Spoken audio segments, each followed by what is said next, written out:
Chapter 5, How Ecosystems Work. After having jumped ahead several chapters to talk about all of the pollution chapters in context, so air pollution, water pollution, and land pollution, we're actually going to go now back all the way to Chapter 5. And in this chapter, we're going to discuss a few key important things in a field known as ecology. And as I mentioned before with environmental science, we tend to bring in ideas and concepts from lots of different fields in biology, and this happens to be one of them. So before we can talk about our agriculture chapter in Chapter 14 and our biodiversity chapter in Chapter 15, we need to understand a little bit about ecosystems, what ecosystems are and how they work, and the types of interactions we see amongst living things. So this is quite a big chapter. Therefore, you'll note that my PowerPoint notes are fairly long for this, but I'm going to be as brief as I can in this particular lecture. So I'm really quickly going to hit on what ecology is. We'll talk about how energy flows and matter cycles through an ecosystem, and then we're going to talk about interactions among organisms. So first of all, what is ecology? It's a branch of biology that studies the interactions among organisms and their abiotic environment. Well, what does that mean? In an environment, in a place where you live, you have two types of things. We'll just group them into categories of things. You have all the living things in your environment, and then you have all the non-living things in your environment. The living things in the environment is called the biotic. So anything that's alive would be part of this biotic environment. Anything that's not alive are these abiotic features of an ecosystem. So these include all the physical factors like space and temperature and sunlight and soil and precipitation and water and everything else you can imagine. Ecosystems, we can look at sort of the big picture ideas. We can focus globally on these ideas. So when we're talking about global climate change, for example, we're talking about how it's affecting all of the ecosystems and all of the living things on a global nature, or we can bring that down to a much smaller scale. And this is one of the broadest fields of biology. It links all kinds of things, including genetics and biology, and also other fields like geology and chemistry and physics. There are different components of an ecosystem, if you will. If we want to look at just a group of organisms of the same species living in the same area, we would call it population ecology. If we wanted to study all of the living things in an ecosystem, we would call it a community. So, for example, in a tidal pool, we can look at a population of sea urchins or the entire community of the tide pool. That would be everything that lives there. Next is the ecosystem itself. So that would be all of the living things and the non-living things and how they interact with each other.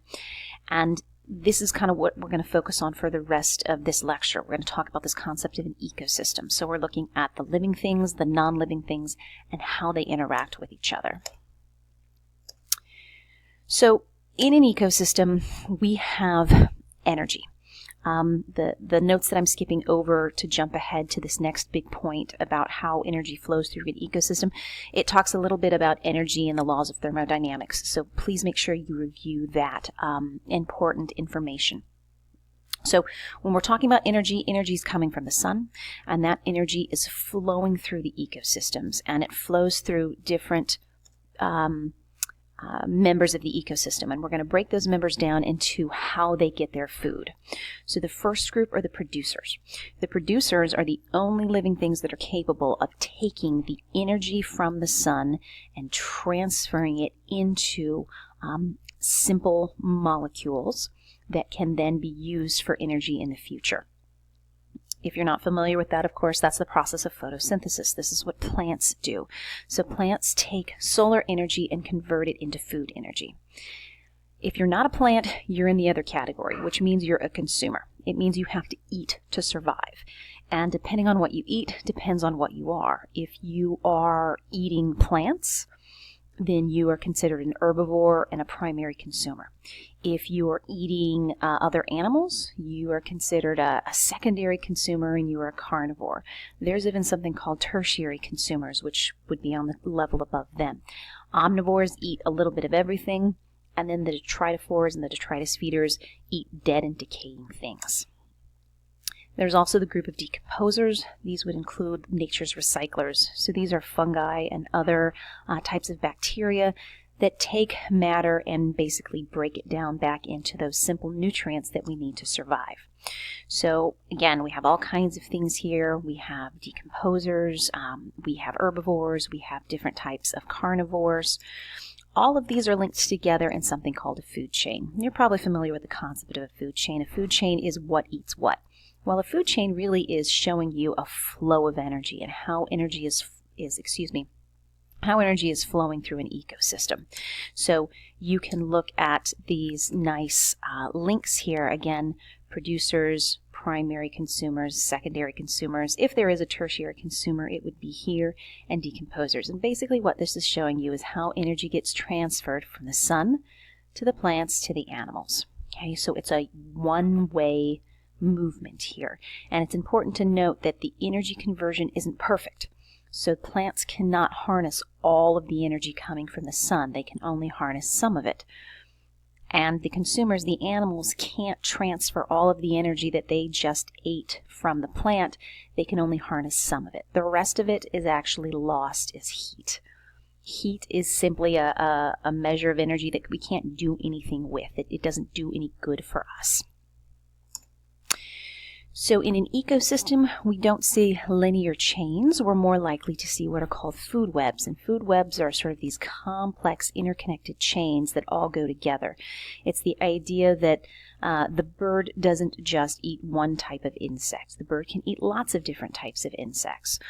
Or that the fox is going to eat just one type of animal, just the rabbit. The fox can eat several different types of things too. So the concept here is that all of these living things are connected to each other through this complex food web. And those connections become important when we talk about Chapter 15 and what happens when you lose a species. So energy flows through an ecosystem, but matter cycles. So we call these biogeochemical cycles, and simply what it means is that certain nutrients are cycling through three components: the atmosphere, the earth, the ground, and animals. The big ones that we're going to talk about are the carbon cycle, the nitrogen cycle, and the phosphorus cycle. So carbon, nitrogen, and phosphorus are important molecules for living things. We have to use these different molecules to build cellular components and things like that. So a quick note here.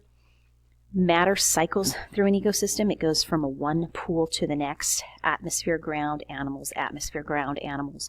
Whereas energy flows, it's one way. We go from the sun to producers, to consumers, to decomposers, and what's left over is heat.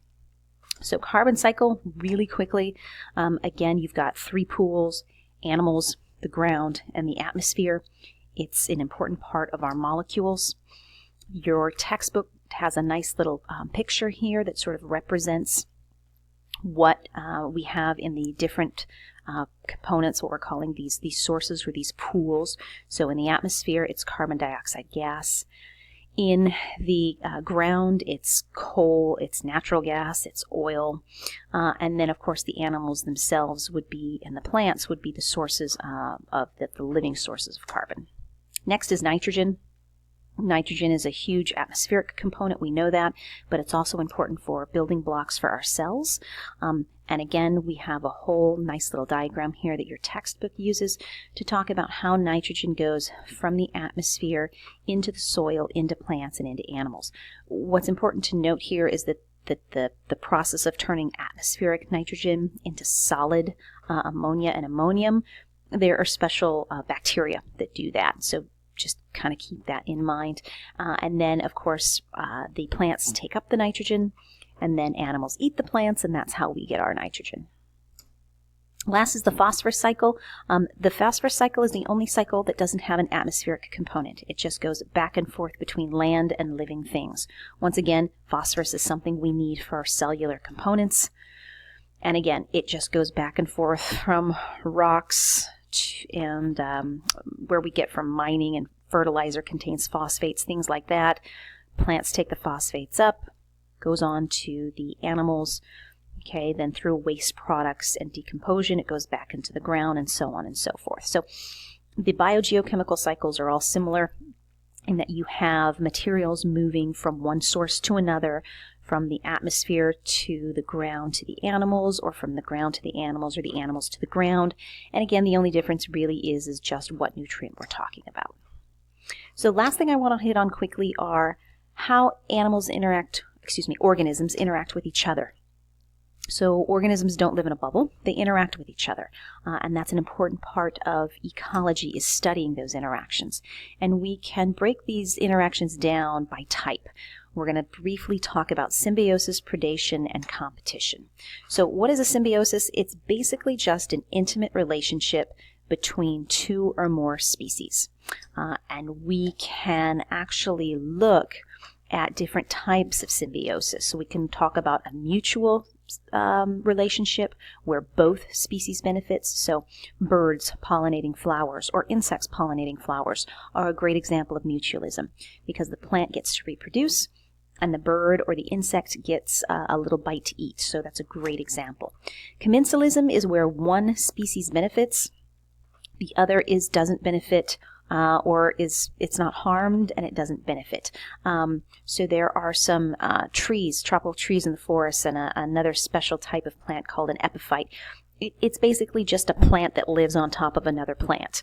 The epiphytes aren't doing anything to the trees. They're not harming the trees in any way. It's just a home for them, but they get a benefit from it, where the trees, they don't really gain and they aren't harmed. And then parasitism is one where we have one member of the relationship being harmed and the other member of the relationship is helped. So these are things like parasites.